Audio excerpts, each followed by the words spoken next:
This is SpaceTime Series 29, Episode 67, for broadcast on the 5th of June 2026. Coming up on SpaceTime, is planet Earth in a cosmic void after all? A new study confirms a black hole that formed before its galaxy, and another win for SpaceX over Boeing. All that and more coming up on SpaceTime. Welcome to SpaceTime with Stuart Gary.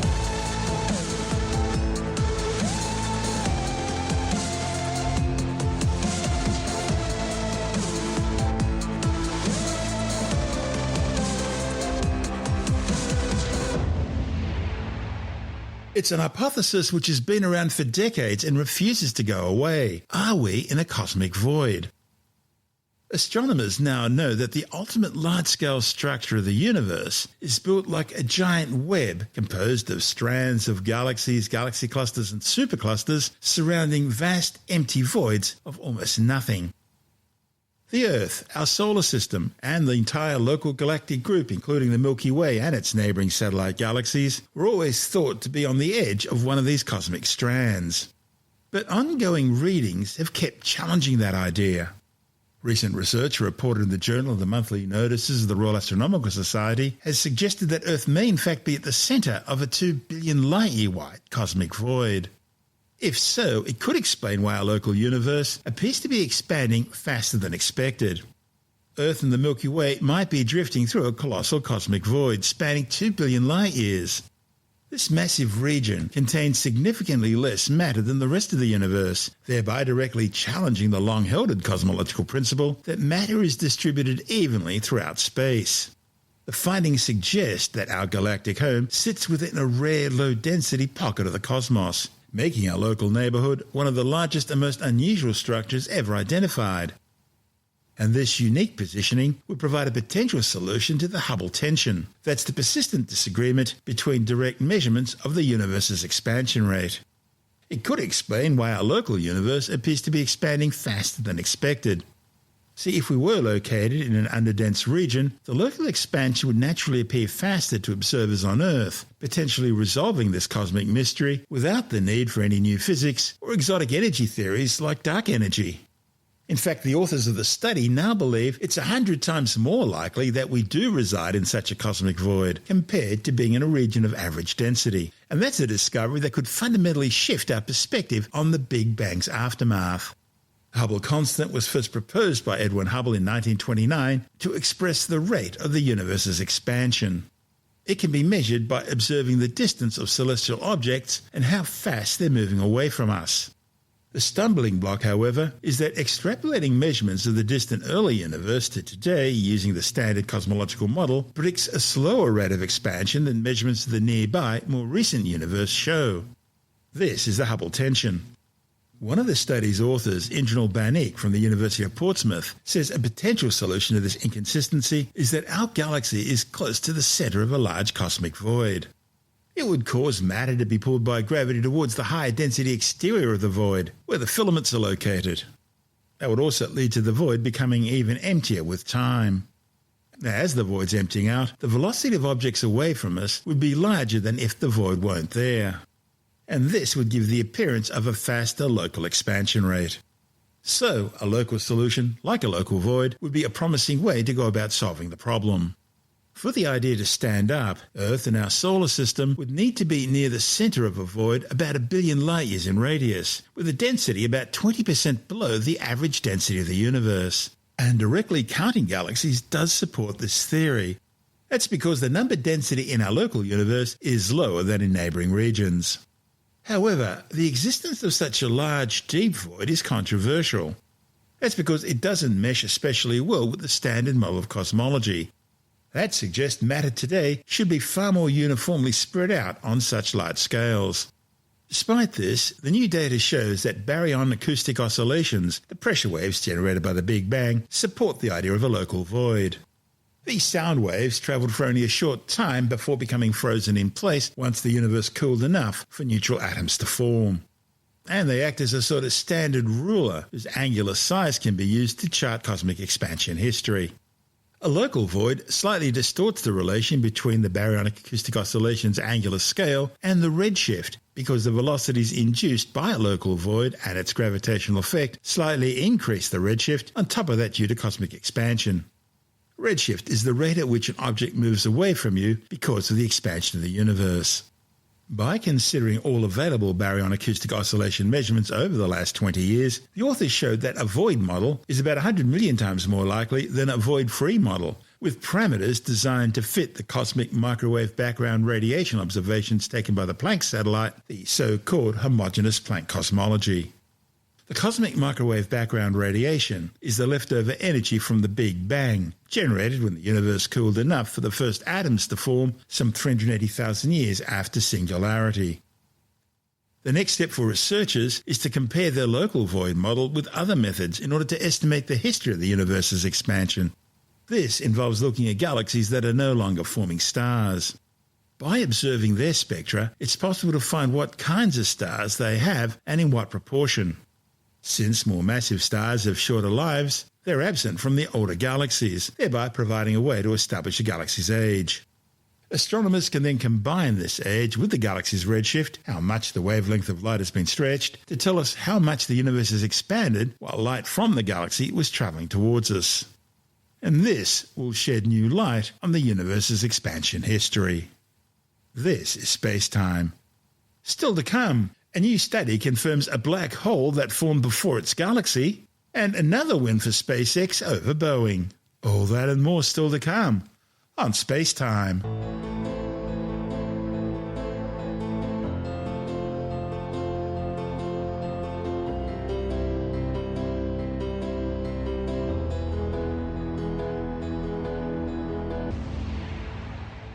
Astronomers using the Webb Space Telescope have identified a supermassive black hole in the early universe that must have formed before its host galaxy. For years, scientists have been debating the question of which comes first, the galaxy or its central black hole. And the truth is, we don't really know for sure. But scientists have long thought it could be much easier for the galaxy to form first, with large stars within the galaxy consuming their fuel and collapsing to form black holes, which can then gobble up surrounding material and merge with other black holes over time to form more and more massive entities. But it's been hard to figure out how black holes, millions to billions of times the mass of our Sun, thousands of which have now been detected in the early universe, could have grown so quickly from such small seeds.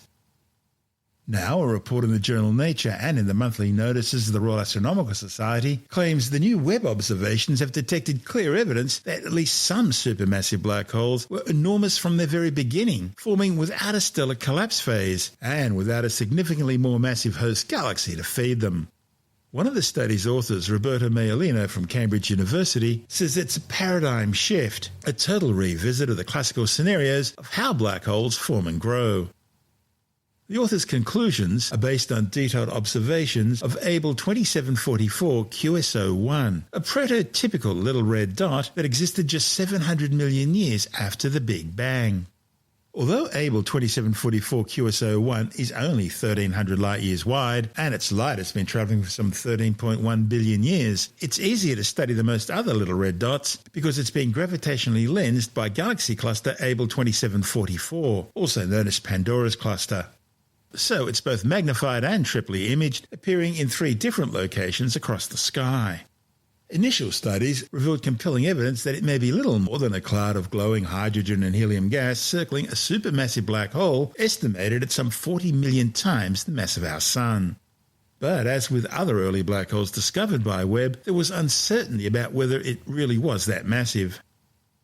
See, before now, all the mass measurements of black holes in the early universe have been indirect, based on assumptions of what we know about supermassive black holes in the local universe. And we didn't really know if these assumptions also applied to the distant universe. So the authors recognise that if this black hole is as massive as it looks, they should be able to use the integral field unit on Webb's near-infrared spectrograph to trace the effects of its gravity on the gas swirling around it, while also mapping the distribution of various elements in the gas. So the authors used these observations to map motions of hydrogen gas around the black hole. When they plotted the rotation velocity as a function of distance from the centre, they found that the gas has Keplerian motion. In other words, it orbits a central point in the same way as the planets orbit our Sun in our solar system. And that's important because it tells the authors that most of the mass in the supermassive black hole is concentrated at the centre. If the mass were more distributed, as it would be if there were lots of nearby stars, the gas would not have this perfect Keplerian rotation. Since Keplerian motion is governed by the simple laws of gravity, the authors were able to use this gas velocity measurement to calculate the black hole's mass directly, a feat that had not previously been possible. They found that not only was the supermassive black hole immense, roughly 50 million solar masses in size, it makes up, at a minimum, an astonishing 2/3 of the system's total mass. And this proportion is thousands of times greater than in nearby galaxies, where supermassive black holes make up only a tiny fraction of a host galaxy's total mass. The Webb observation supported these results, showing that the gas throughout Abell 2744 QS01 is almost entirely hydrogen and helium, with very little of the heavier elements like oxygen that would be expected in a galaxy rich in stars and stellar debris.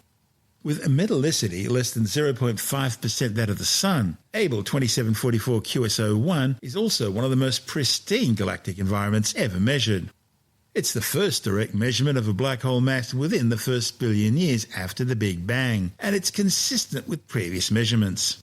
The outsized mass of Abell 2744 QS01 relative to its host galaxy suggests that it could not have formed gradually from much smaller stellar mass black holes merging together. So it seems the authors have found a black hole that does not have a substantial host galaxy and that has predated stellar processes. This is evidence of primordial black holes or direct collapse black holes, which have been theorized but until now not confirmed. Whether Abell 2744 QS01's black hole evolved from a heavy seed that formed within the first seconds of the Big Bang, or somewhat later from the collapse of a giant cloud of gas, it was almost certainly born big and may still be in the early stages of building up a galaxy around it. This is SpaceTime. Still to come, another win for SpaceX over Boeing, and the June solstice, the constellation Sagittarius, and the Taurus meteor shower are among the highlights of the June night skies on Skywatch.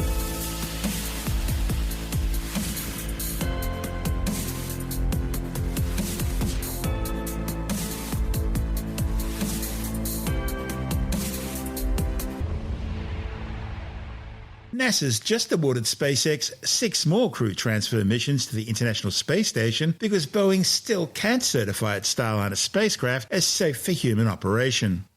The ongoing problems with Starliner has seen Boeing spend a decade and billions of dollars on the spacecraft, which couldn't even safely return its own astronauts back to Earth on its first manned mission. When Boeing did finally fly its first and so far only manned flight aboard the CST-100 Starliner to the space station, problems with the vehicle's propulsion system and persistent helium leaks forced NASA to abandon plans to use the same vehicle to return the crew back to Earth. Instead, they were left stranded on the space station for 9 months until rival company SpaceX were able to send a Dragon spacecraft there on a rescue mission. Unlike Boeing, SpaceX has been reliably transporting people to and from the orbiting outpost since 2020. It's now successfully launched 19 manned missions using Dragon, including 13 for NASA and 6 for private companies. Even more embarrassing for Boeing, NASA gave them $4.2 billion to develop Starliner. They only gave SpaceX around half that amount, $2.6 billion, to develop its Crew Dragon. Of course, Dragon first began flying for NASA on cargo missions to the space station years earlier, but SpaceX always intended Dragon to eventually carry people. Now, making the scene even more interesting is a third player, Sierra Space, which has been quietly developing its Dream Chaser lifting body spaceplane design. Although originally developed as a manned space transport vehicle for journeys to and from the space station, Dream Chaser is now being evolved into a third cargo and resupply ship as part of NASA's Commercial Resupply Services 2 program for space station operations. But Sierra Space insists future manned missions for Dream Chaser are further down the line. As it is, Dream Chaser will join SpaceX's Cargo Dragon and Orbital Science's Cygnus cargo ships in the space station supply role.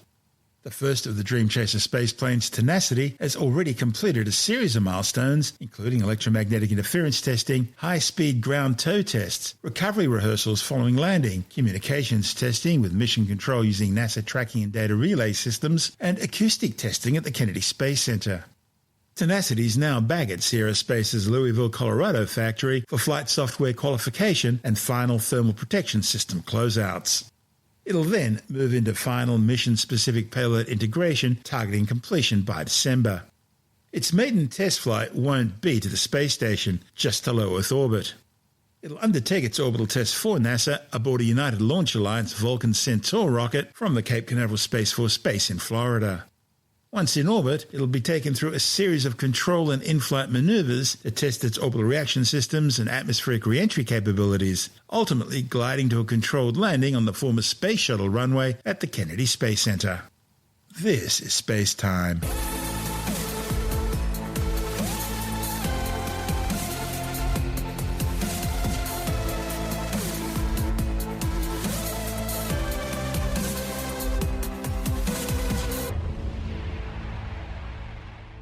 Okay, time now to turn our eyes to the skies as we check out the celestial sphere for the month of June on Skywatch. June is the fourth month of the year in the old Roman calendar. It's named after Juno, who was the wife of Jupiter and is also the equivalent of the Greek goddess Hera.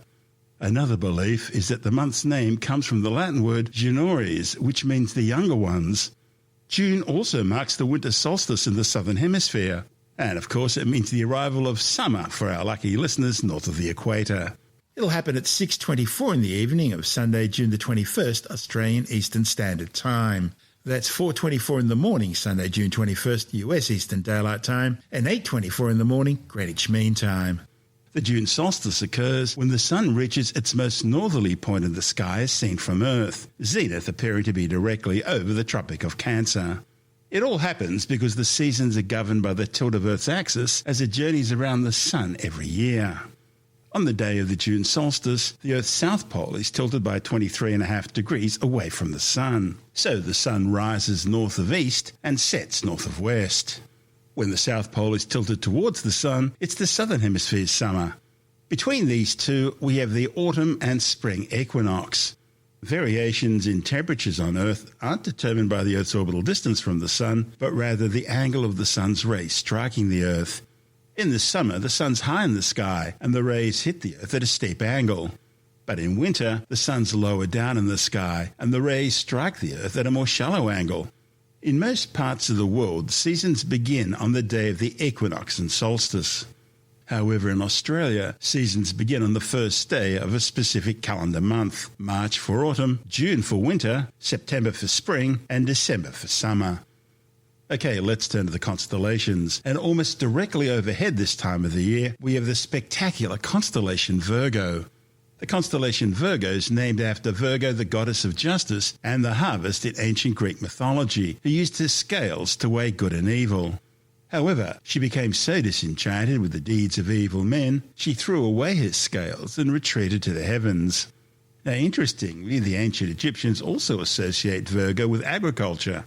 There, she was the goddess Isis, who sprinkled heads of wheat across the sky, forming the Milky Way. To science, Virgo is a tightly packed region of space containing some 2,000 galaxies, all gravitationally bound into a giant galaxy cluster located some 60 million light-years away. Now, our own local group of galaxies, which is primarily bound by the Milky Way and Andromeda, are an outlying member of this cluster. Now, the Virgo cluster is the heart of the Virgo supercluster, one of the largest known structures in the universe, a massive galactic node in the large-scale cosmic web-like structure of the universe. The mass of the Virgo supercluster is so great that its gravity generates the Virgo-centric flow, causing our Milky Way galaxy, as well as Andromeda and all the other members of the local group, to move towards the supercluster at about 400 kilometers per second. That's despite the accelerated expansion of the universe over cosmic timescales. The Virgo supercluster is now thought in turn to be simply a lobe of an even bigger galaxy supercluster called Laniakea, the centre of which is known as the Great Attractor. Despite the Virgo cluster's size, it's so far away it's hard to see without a decently sized backyard telescope. You'll need something at least 100 millimeters in diameter or larger. Directly overhead right now is the constellation Corvus the Crow. Greek mythology tells us that Corvus could talk to humans, but he was a lazy bird, and so Apollo took away his ability to speak and banished him to the heavens. One of the highlights in the constellations Virgo and Corvus is the spectacular Sombrero Galaxy, M104. Visible with a good pair of binoculars or a small telescope, this stunning spiral galaxy is seen almost edge-on, providing audiences with a spectacular backlit view of its galactic bulge stars and the molecular gas and dust lanes in its arms. M104 is located some 31 million light-years away, and it's moving away from our Milky Way galaxy at about 1,000 kilometres per second. A light-year is 10 trillion kilometres, the distance a photon can travel in a year at the speed of light, which is about 300,000 kilometres per second in a vacuum and the ultimate speed limit of the universe. The Sombrero Galaxy has a diameter of about 50,000 light-years, about 30% the size of our Milky Way. It's surrounded by around 2,000 globular clusters and has an active central supermassive black hole at least 1 billion times the mass of the Sun. Now, by comparison, Sagittarius A star, that's the supermassive black hole at the centre of our Milky Way galaxy, is just 4.3 million times the mass of the Sun. Globular clusters are tight stellar balls comprising millions to billions of stars, which were either the central remnants of a smaller galaxy cannibalized by a larger one, or they were originally all part of the same stellar nursery formed at the same time in the same collapsing molecular gas and dust cloud. The brightest star in the constellation Virgo is Spica, a spectroscopic binary located some 250 light-years away. Spectroscopic binaries are pairs of stars so close to each other that they can only be separated using a spectrograph to determine the individual chemical makeup of each component. Looking about 20 degrees above the western horizon in the early evening this time of the year, you'll find the brightest star in the night sky, the dog star Sirius. Only the Sun, the Moon and the planet Venus look brighter. To the northwest or right of Sirius from the southern hemisphere is another fairly bright star called Procyon, the brightest star in Canis Minor, the lesser dog. In Greek mythology, Canis Major and Canis Minor were Orion's two hunting dogs. Procyon is another binary star system, this one comprising a spectral type F main sequence white-yellow star, Procyon A, and a faint white dwarf companion, Procyon B. Main sequence stars are those undergoing core hydrogen fusion into helium. Astronomers describe stars in terms of spectral types, a classification system based on temperature and characteristics. The hottest, the most massive, most luminous stars in the sky are known as spectral type O blue stars. They're followed by spectral type B blue-white stars, then spectral type A white stars, spectral type F white-yellowish stars, followed by spectral type G yellow stars, that's where our Sun fits in, then spectral type K orange stars, and the coolest and least massive stars known are spectral type M red dwarf stars. Each spectral classification can further be subdivided using a numerical digit to represent temperature, with 0 being the hottest and 9 the coolest. And then you can add a Roman numeral to represent luminosity. Now put that all together and our own local star, the Sun, becomes a G2V or G25 yellow dwarf star.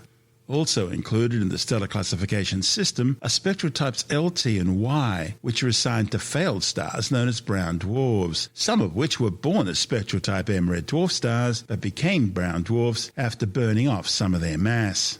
Brown dwarfs fit into a category between the largest planets, which are around 13 times the mass of Jupiter, and the smallest spectral type M red dwarf stars, which are between 75 and 80 times the mass of Jupiter, or 0.08 solar masses. White dwarfs are the stellar corpses of Sun-like stars. Having used up their nuclear fuel supply, fusing hydrogen into helium in their core, these stars expand into red giants as they begin fusing helium into carbon and oxygen. However, Sun-like stars aren't massive enough to fuse carbon and oxygen into heavier elements, and so they turn off. Their outer gaseous envelopes then float off into space as spectacular objects known as planetary nebulae. What's left behind is a super-dense white-hot stellar core, about the size of the Earth, a white dwarf, which will slowly cool over the eons. The white dwarf Procyon B is about 0.6 times the mass of the Sun and has a diameter of around 8,600 kilometres. Located some 11.6 light-years away, Procyon A has about 1.5 times the mass and twice the radius of our Sun. Interestingly, Procyon A has about 7 times the Sun's luminosity. That makes it unusually bright for this type of star. and that suggests that it's starting to evolve off the main sequence after having fused nearly all of its core hydrogen into helium. It's expanding out to become a subgiant as it begins fusing core helium into oxygen and carbon and burning hydrogen into helium in a shell around the core. As it continues to expand, the star will eventually swell to somewhere between 80 and 150 times its current diameter, becoming a bloated red or orange giant. That'll probably happen within the next 10 to 100 million years. The two stars, Procyon A and B, orbit each other every 40.82 Earth years at an average distance of 15 astronomical units. That's about the distance of Mercury's orbit around the Sun. An astronomical unit is the average distance between the Earth and the Sun, about 150 million kilometres or 8.3 light minutes. Looking to the north-northwest from the southern hemisphere this time of year, and you'll see the constellation Leo the Lion, looking more like a bunch of stars shaped like an upside-down question mark. Located 36.7 light-years away, Arcturus is a bloated, aging red giant, about 7.1 billion years old and nearing the end of its life. Having used up all its core hydrogen, it's now fusing helium into carbon and oxygen. Now, this has caused the star, which is only slightly more massive than our Sun, to expand out to around 25 times the Sun's diameter, becoming about 170 times as luminous. It'll soon puff off its outer gaseous envelope as a planetary nebulae, exposing its white-hot stellar core and becoming a white dwarf. In Greek mythology, Arcturus was the guardian of the bear. This is a reference to it being next to the constellations Ursa Major and Ursa Minor, the Greater and Lesser Bears. There's some indications that Arcturus could have a binary stellar companion, but the results are inconclusive at this stage. There's also speculation that it could have a large planet or substellar object about 12 Jupiter masses orbiting it. Now that's close to brown dwarf size, but again the research remains inconclusive. To the east, when viewing from the southern hemisphere this time of year, are the three bright stars in the constellation Libra, the Scales of Justice. They're visible about halfway, or about 40 degrees above the horizon. Now these also represent the claws of Scorpius the Scorpion, which is chasing Orion across the sky. The brightest star in the constellation Scorpius is Alpha Scorpii, or Antares, the Scorpion's heart. Easily seen with the unaided eye, the red supergiant Antares is located some 550 light-years away, and it's one of the largest known stars in the universe. It has about 18 times the mass, but 883 times the diameter of our Sun. Antares is also around 10,000 times more luminous than our Sun. Now, looking to the southeast from the southern hemisphere, and you'll see the constellation Sagittarius, the Archer. Sagittarius is important because it marks the direction towards the centre of our Milky Way galaxy. In fact, located just 27,000 light-years away in the direction of Sagittarius is the home of the galaxy's central supermassive black hole, Sagittarius A star. To the ancient Babylonians, Sagittarius was the god Nergal, the centaur, a creature half man and half horse. By the time Greek mythology took over, Sagittarius was also carrying a bow loaded with an arrow, pointing directly towards Antares at the heart of Scorpius the Scorpion. The centre of the Milky Way and its supermassive black hole Sagittarius A star lie in the westernmost part of Sagittarius. Sagittarius has many spectacular highlights. Alpha Sagittarii, or Rookbat, meaning the Archer's knee, is a spectral type B blue star. Located some 182 light-years away, it is 2.5 times the diameter of the Sun and is about 40 times as luminous. Astronomers think it's surrounded by a dense debris disk and has a newborn companion star, which is only just starting to join the main sequence. The brightest star in Sagittarius is Epsilon Sagittarii, or Caus Australis, the southern part of the bow. Epsilon Sagittarii is a binary system located some 143 light-years from Earth.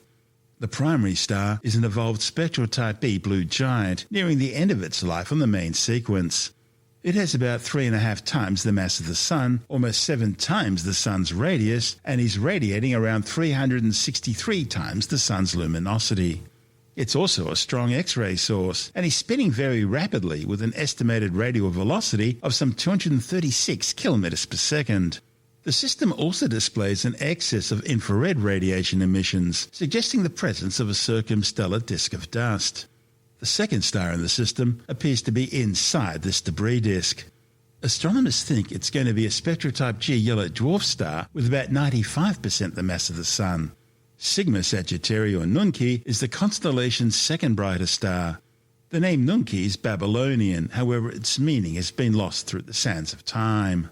It's thought to represent the ancient Babylonian sacred city of Urdu on the Euphrates River. Now, if correct, that would make Nunki the oldest stellar name currently in use. It's another spectrotype B blue star, located some 260 light-years away. It has about 8 times the Sun's mass, about 4.5 times its radius, and some 3,300 times the Sun's luminosity.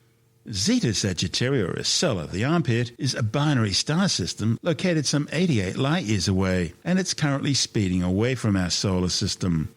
Astronomers think that it may have been as near as 1.5 light-years from the Sun around 1.4 million years ago. That would have made it an extremely close former neighbour.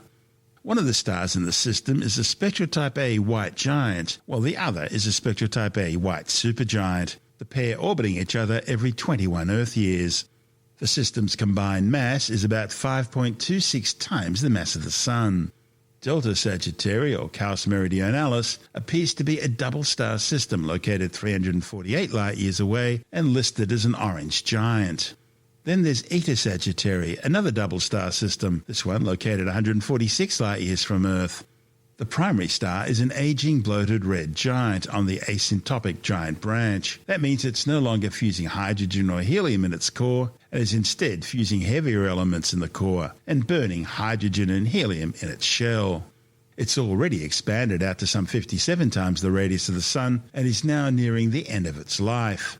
The second star in the system is a spectrotype F main sequence white-yellow dwarf, which appears to be in a binary system with a primary star orbiting it every 1,270 Earth years. Pi Sagittarii, or Albalda, is a triple-star system located around 510 light-years away. The primary star appears to be another spectrotype F white-yellow giant, and it looks like it's just about exhausted its core hydrogen and is now moving off the main sequence and evolving into a red giant. Pi Sagittarii has 2 nearby companions, but we know little about them. Beta Sagittarii, or Arcab, the Achilles tendon, is a designation shared by 2 separate star systems, one around 378 light-years from Earth, the other 379 light-years away. Beta Sagittarii A is a spectrotype B blue dwarf star, while Beta Sagittarii B is a white-yellow giant. Lying near the very centre of the constellation is Nova Sagittarii, which was only discovered in 2015, and as the name suggests, is a nova, a white dwarf in a binary system which is constantly drawing material off a close orbiting companion star. Once enough mass reaches the surface of the white dwarf, the added mass will undergo a thermonuclear explosion, causing the star to briefly light up like a beacon and then slowly fade again over the following few weeks or months. The blast isn't enough to destroy the white dwarf, only the additional material it's picked up. Now, once the star's gone nova and the additional mass has been burnt off, the same cycle starts over again, and the process repeats itself on timescales ranging from every few years to tens of thousands of years. The Sagittarius constellation also hosts many star clusters and nebulae, including some of the best-known astronomical objects in the sky. These include the spectacular Lagoon Nebula Messier 8, a stunning pink emission nebula that's located 5,000 light-years away and measures 140 light-years by 60 light-years across. The central area of the Lagoon Nebula is also known as the Hourglass Nebula. That's because of its distinctive shape because of matter propelled by a massive star-forming region called Herschel 36. It's one of the few star-forming nebulae possible to see with the unaided eye. The Lagoon Nebula was instrumental in the discovery of Bok globules, more than 17,000 of which have now been found in the nebula. Astronomers believe these globules contain embryonic protostars destined to eventually become new stellar generations.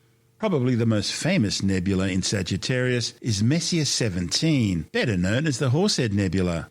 It's located some 4,890 light-years away in a dense region of ionized atomic hydrogen. Also known as the Omega or Swan Nebula, it spans some 15 light-years in diameter and has some 800 times the mass of our Sun. It's considered one of the brightest and most massive star-forming regions in our galaxy, with a geometry similar to the Orion Nebula, except that we're seeing it edge-on rather than face-on. The open star cluster NGC 6618 lies embedded in the nebulosity and causes gases from the nebula to shine due to intense radiation from all the hot young stars.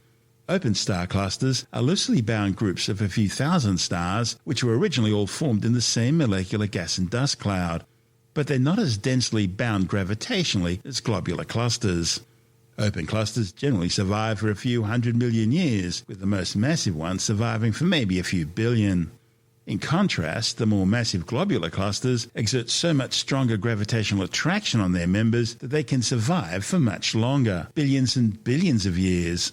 The nebula is thought to contain around 800 stars, including over 100 of the largest, most massive spectral type O and B blue stars. More than 1,000 additional stars are also being formed in the surrounding molecular gas and dust clouds. And with an age of just 1 million years, it's also one of the youngest clusters known in the galaxy. The cloud of interstellar material which formed the nebula is roughly 40 light-years across and contains some 30,000 solar masses. Another spectacular sight worth searching for in Sagittarius is the Trifid Nebula, Messier 20. It's another large star-forming emission nebula containing many very young hot stars. Located between 2,000 and 9,000 light-years away, the Trifid Nebula has a diameter of approximately 50 light-years. The outside of the Trifid is a bluish reflection nebula, while the inner region is glowing pink thanks to ionized hydrogen. There are 2 dark bands dividing the Trifid Nebula into 3 regions or lobes.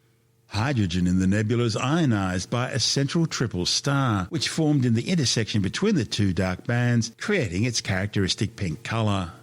Another star-forming region, NGC 6559, located some 5,000 light-years away, contains both red emission and blue reflection regions. The grouping of the Lagoon Nebula, the Trifid Nebula, and NGC 6559 are known as the Sagittarius Triple and are a spectacular sight to go searching for in the night skies. But it doesn't end there. Another stunning object easily worth a look is the Red Spider Nebula, NGC 6537. It's a planetary nebula about 8,000 light-years from Earth. It has a prominent 2-lobe shape, possibly due to a binary companion or magnetic fields, and has an S-shaped symmetry, with the lobes opposite each other appearing similar. This is believed due to the central companion to the central white dwarf.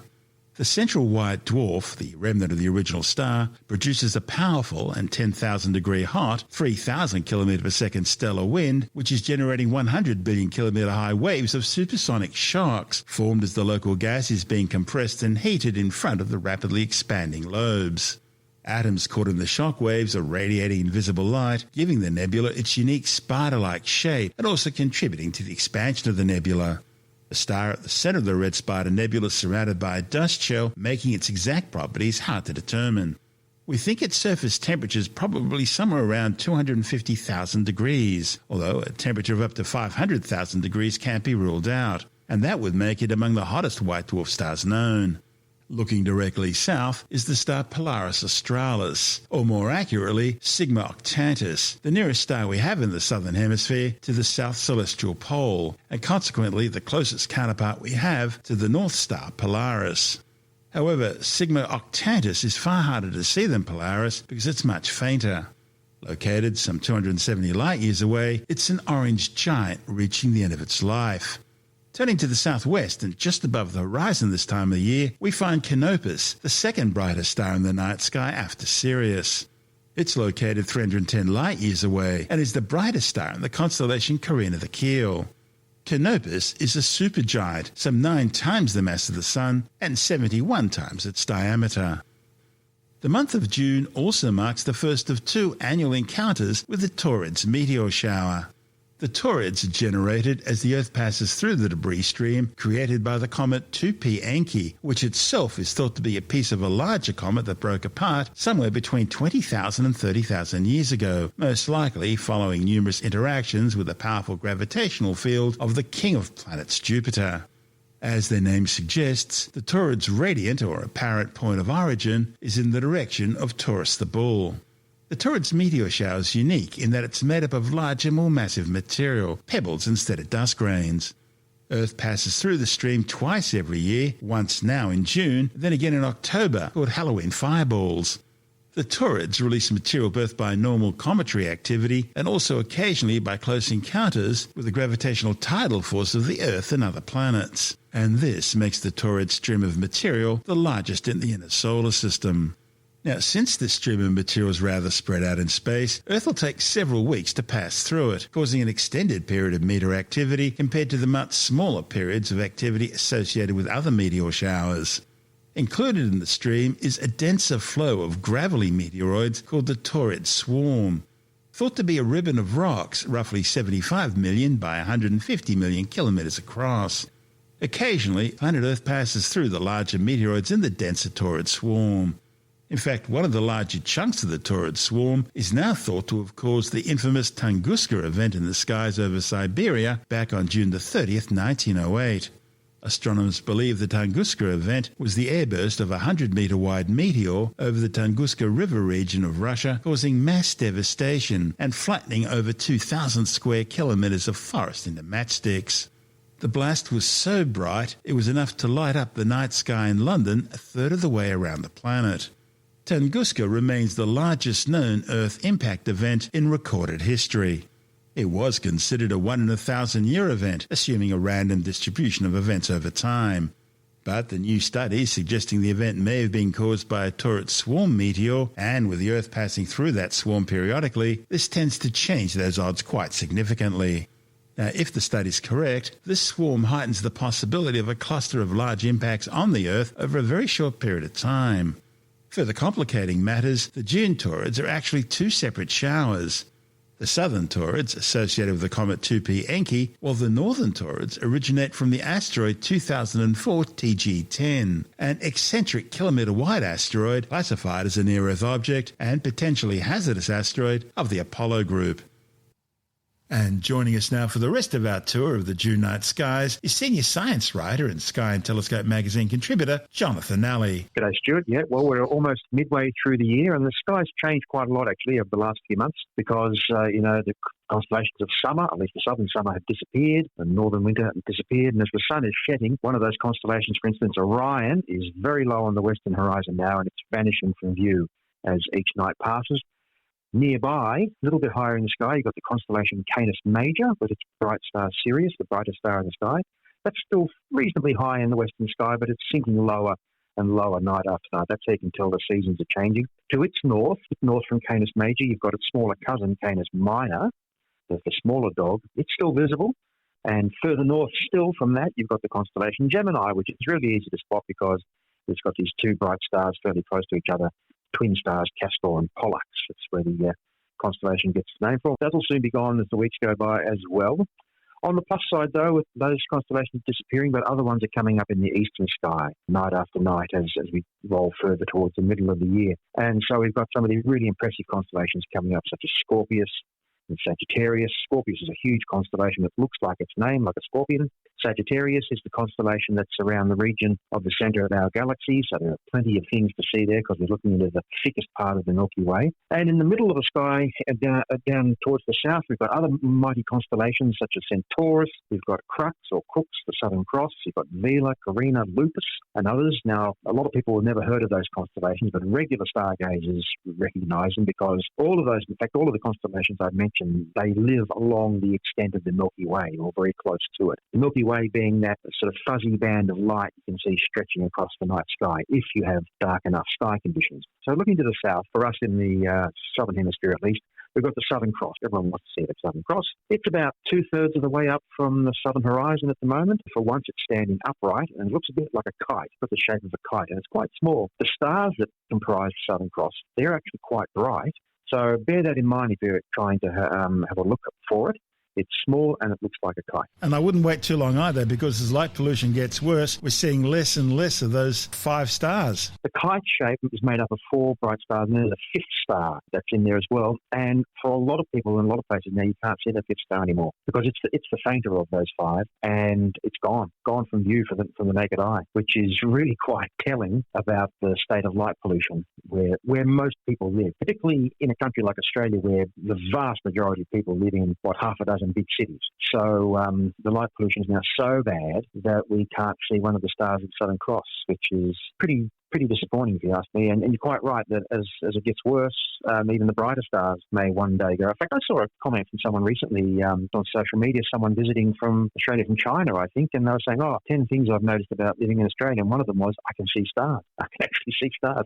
That takes me right back to when the TV program Cosmos, presented by Carl Sagan right at the beginning of the 1980s. I remember reading that when that was shown around the world, the producers of that program received lots of fan letters, including fan letters from people in huge cities like Tokyo or places like that. And these people literally saying, they didn't know the stars were real. They thought they were made up for science fiction because they had never seen stars. Well, there's that famous anecdote of people in New York during a major blackout ringing up emergency services and complaining because they can see all these stars in the sky and they didn't know what they were. This is the thing. People who live in the most massive cities with so much light pollution. Look, even where I live, there are nights when I go out and I look up and I can see like a dozen stars, which is ridiculous when there are, over the entire globe of the sky, Northern Hemisphere, Southern Hemisphere, the whole lot, only half of which you can see at any one time, of course. Over the entire globe, there's about 5,700 stars that are bright enough to be made out individually by average eyesight, not counting all the billions of stars that make up the Milky Way, which is that fuzzy glow. Because you can't make out individual stars in that with just your own eyes, which you can do if you get out into a desert or somewhere where there's no light around it. Oh yeah, it's you brilliant. Get the most amazing. Yeah, that's what we're missing. That's absolutely that is what we're all missing out of. I used to work at a radio station in Darwin and would regularly commute between Darwin and Sydney, about a 3,000 kilometre run, but do it over a couple of days. And the night skies as you drive up the Stuart Highway are absolutely brilliant. The sky is just a carpet of colour. This is one of the real tragedies of modern life, that there's all sorts of fantastic things done in the environmental sector to preserve the lands and the waters and the forests and the trees and all that sort of stuff, which is fantastic. But not enough is yet being done to preserve our view of the night sky, which sadly we're losing. There are a lot of good people doing a lot of good work on this, and there are dark sky regions and sites and things that have been set up all around the place. But for where the majority of people live, there's really not much hope at the moment, and I really can't see much changing. If you go out into a desert and it's night time and you can see all the stars and a cloud drifts by, you'll see a big black patch. The cloud will be a big black patch sliding above your head, right? It'll block out the stars above. But in the city, you see a cloud go past at night time and it's lit up like daylight. You can see the cloud, like a light grey colour, because it's picking up all this light that's coming up from all these lights on the ground below. And it's not just the cities. The Exciting Spring Observatory, for example, which is, 700 kilometres away near Coonabarabran, near Dubbo in the far west of New South Wales. The astronomers there can't turn the telescope east without seeing the lights of Sydney reflect off the clouds and off the air. Yep, and for quite a few decades now, it's been the case. Anyway, back to those little points of light in the sky. Where was I? We mentioned Sirius earlier, the brightest star in the sky, and the brightest star in the constellation Canis Major. The next brightest star in the night sky is Canopus. That's the brightest star in the constellation Carina. You can find this very low down in the southwest if you're down here in the southern hemisphere. Now, compared to our sun, Canopus is a superstar. It's about 10 times as massive in the sense of its mass, not size. In terms of size, it's about 70 times wider than our sun, and it's about 10,000 times brighter than our sun. Sirius, on the other hand, which is the brightest star we can see in the night sky, it's only 25 times as bright as the sun, not 10,000 times. But it is much brighter in our sky than Canopus because it's a lot closer. It's only about 8.5 light years away, whereas Canopus is about 310 light years away. So a lot of these stars up there, you can't really tell from their brightness how far away they are, because some of them might be dim and close and others might be bright but far away.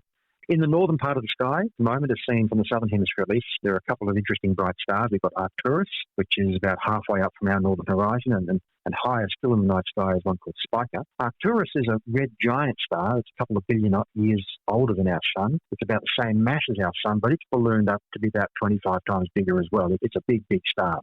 Spica is a binary star system this one's really interesting. Spica is a binary star system whose pair of stars, they orbit each other so closely, they're so close together, and they go around each other every 4 days, mind you. They're so close together that their neutral gravity, has pulled each of them out of shape. And so each of them is sort of like an egg shape rather than being traditional round star. Isn't that amazing? You can think that an entire star has been pulled out of shape by the gravity of another star right next door. And they spin around each other every 4 days. It's just mind-boggling.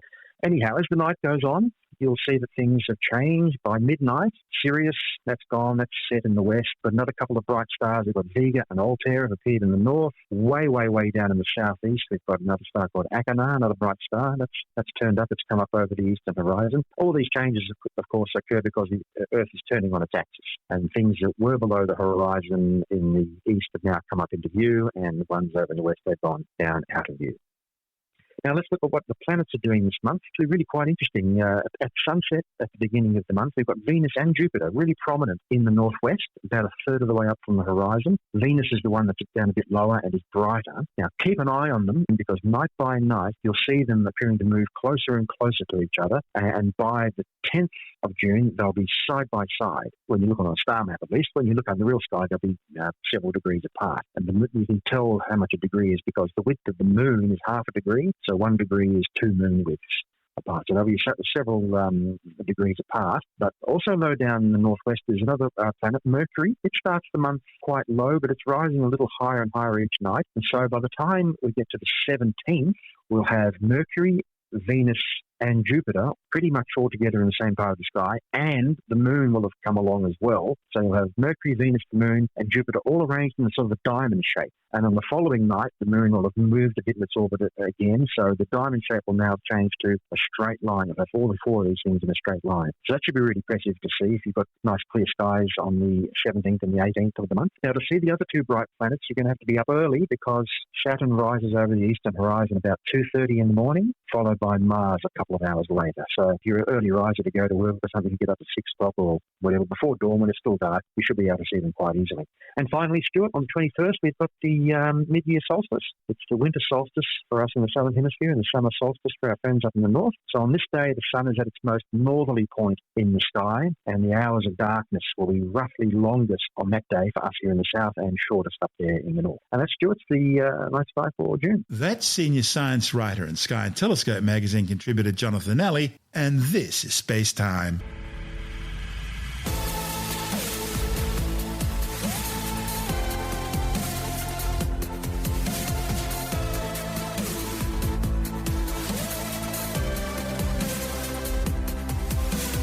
And that's the show for now.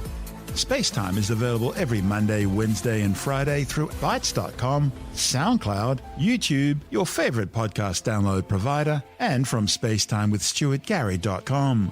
SpaceTime's also broadcast through the National Science Foundation on Science Zone Radio and on both iHeartRadio and TuneIn Radio. And you can help to support our show by visiting the SpaceTime store for a range of promotional merchandising goodies, or by becoming a SpaceTime patron, which gives you access to triple-episode commercial-free versions of the show, as well as lots of bonus audio content which doesn't go to air, access to our exclusive Facebook group, and other rewards. Just go to SpaceTimeWithStuartGary.com for full details.